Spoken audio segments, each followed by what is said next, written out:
بسم اللہ الرحمن الرحیم۔ السلام علیکم ورحمۃ اللہ وبرکاتہ۔ ناظرین کرام، آپ دیکھ اور سن رہے ہیں پروگرام غزوہ ہند پیر پنجر سرکار کی نظر میں۔ ناظرین کرام، آج ایک نئی ویڈیو کے ساتھ، نئی پیشن گوئیوں کے ساتھ میں حاضر ہوں، تو چلتے ہیں ناظرین آج کی ویڈیو کی طرف۔ ناظرین کرام، پیر صاحب کہتے ہیں کہ آج کے دن پیر صاحب کے استانے پر محفل شکرانے کا اہتمام کیا گیا۔ شاندار محفل شکرانہ ہوتی ہے، 66 سال سے یہ محفل شکرانہ پیر صاحب منا رہے ہیں۔ بڑے نصیب کی ہے بات۔ پیر صاحب نے خصوصی بیان کیا، دعا بھی کی۔ اس کے بعد پیر صاحب کے صاحبزادے کامل علی نے بھی خطاب کیا، قاری سعید احمد اور جلالی صاحب نے بھی خطاب کیا۔ اسرائیل کو زبردستی تسلیم کروایا جا رہا ہے، ان کو تو کوئی زبردستی نہیں ہے جس کو پاکستان پر بٹھایا ہے۔ کل یہ بھی بولیں گے کہ ہمیں زبردستی بٹھایا گیا ہے۔ یہ سب کچھ اپنی پلاننگ سے کر رہے ہیں۔ زرداری بہت بڑا ڈیلر ہے، بہت بڑا مافیا ہے۔ زرداری بازیگر مافیا ہے، یہ ہر بازی نکال لیتا ہے۔ یہ بڑے بڑے کام کر کے اپنی ٹانگیں کاٹ دیتا ہے، پھر ان ٹانگوں سے چلنا شروع کر دیتا ہے۔ یہ ایک قسم کے مافیا کا باپ ہے۔ سب کچھ زرداری، نواز شریف، شہباز شریف، حمزہ شہباز، بلاول، یہ سب نون لیگ، یہ بھی بہت بڑے بڑے مافیا ہیں۔ مراد علی شاہ بھی مافیا ہے۔ ان سب کی منشا ہے اسرائیل کو تسلیم کیا جا رہا ہے۔ زرداری سے لے کر نواز شریف، یہ سب ملوث ہیں۔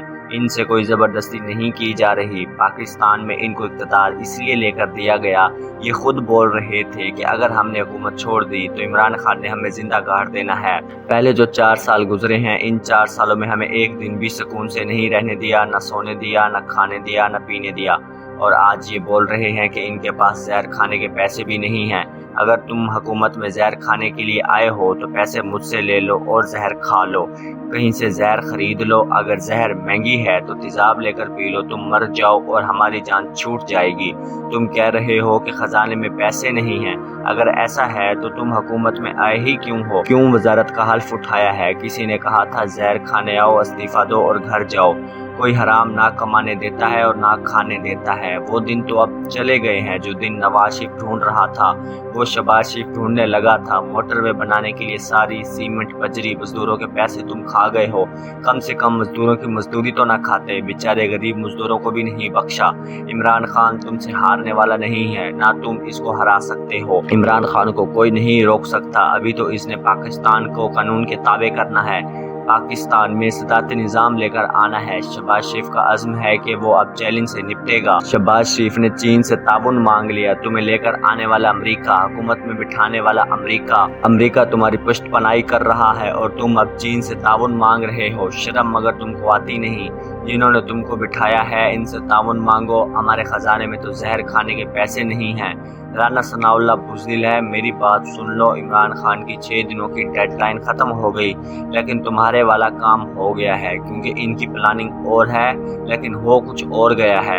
انہوں نے آپ کو ادھر ادھر کرنے کا ٹھیکہ لیا تھا۔ یہ قاتل گروپ ہے، رانا ثناء اللہ خود قاتل ہے، شہباز شریف، زرداری یہ بھی قاتل ہیں، یہ تو اپنی بیوی کو بھی نہیں چھوڑتے۔ عمران خان کی حفاظت اللہ تعالیٰ خود کر رہے ہیں۔ اللہ تعالیٰ نے عمران خان کو اپنے حفظ و امان میں رکھا ہوا ہے۔ ابھی تو آگے خان کے لیے ہر دروازہ کھل جائے گا، آپ کے لیے آسانی پیدا ہوگی۔ جو گڑھا یہ آپ کے لیے کھود رہے ہیں اس میں یہ خود گریں گے، جو کسی اور کے لیے گڑھا کھودتے ہیں وہ اس گڑھے میں خود ہی گرتا ہے۔ آپ دیکھ لینا، یہ آپ کے گرانے کے چکروں میں خود گریں گے۔ 2022 اور 2023 یہ مافیا کے خاتمے کا سال ہے۔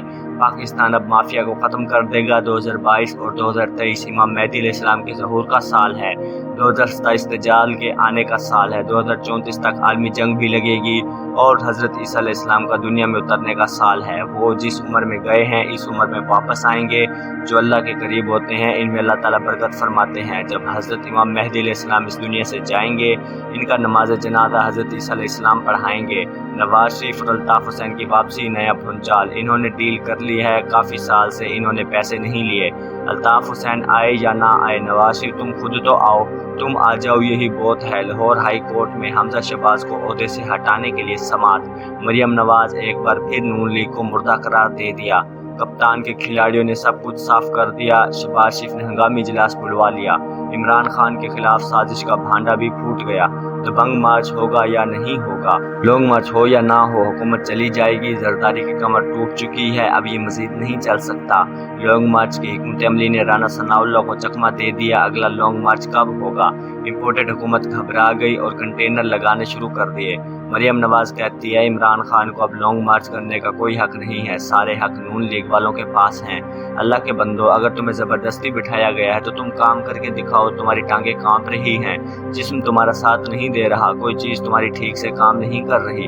کب کبھی لگی ہے مانسیرا، تم دونوں چچا بھتیجی گئے ہو، چور چور کے نعرے لگے ہیں، تم بھاگ گئے۔ تم اپنے حلقے میں بھی جلسہ نہ کر سکے تو تمہاری کیا عزت باقی رہتی ہے؟ ہر چیز تمہاری ختم ہو چکی ہے، ابھی بھی تم سے اکڑ نہیں گئی۔ عمران خان سے لانگ مارچ کا حق کوئی نہیں چھین سکتا، لیکن اب لانگ مارچ ہوتا ہوا نظر نہیں آ رہا۔ رانا ثناء اللہ کو نیا ٹاسک مل گیا، کپتان کی بڑی جیت اور حکومت کی بڑی غلطی۔ پی ٹی آئی استعفیٰ واپس لینے جا رہی ہے، عوام کو داروں سے لڑانے کی سازش تیار ہے۔ کپتان نے نیلے پر تالا ڈال دیا، عمران خان پشاور میں ہنگامی اجلاس طلب کر لیا، بنی گالہ اجلاس نہیں بلوانا، پشاور ٹھیک ہے، اللہ تم پر مہربانی فرمائے۔ عمران خان بڑے فیصلے کے لیے تیار، شہباز شریف پر طاقت کے استعمال کی یقین دہانی، شہر اقتدار میں دفعہ 144 پر عمل درآمد کروانے پر قانون نے فیصلہ کر لیا ہے، تشدد کی کارروائیوں سے گریز کیا جائے۔ اسلام آباد کے ہائی کورٹ کا بیان کہ سیاسی قیادت کو لڑائی ختم کر کے اصل کام کرنے چاہیے۔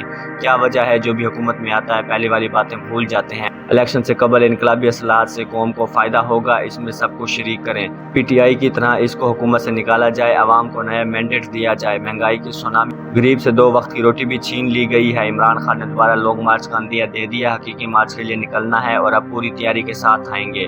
اگر حکومت نے عمران خان کو گرفتار کیا تو سمجھو حکومت نے اپنی موت کو خود آواز دی ہے، اپنی موت کے یہ خود ذمہ دار ہوں گے۔ ناظرین کرام، میں امید کرتا ہوں آج کی ویڈیو آپ کو بہت پسند آئی ہوگی۔ آج کے لیے اتنا ہی، مزید ایسی ویڈیوز دیکھنے کے لیے دیکھتے رہیے پروگرام غزوہ ہند پیر پنجر سرکار کی نظر میں۔ ملتے ہیں اگلی ویڈیو میں، تب تک کے لیے مجھے اجازت دیجیے، اللہ حافظ۔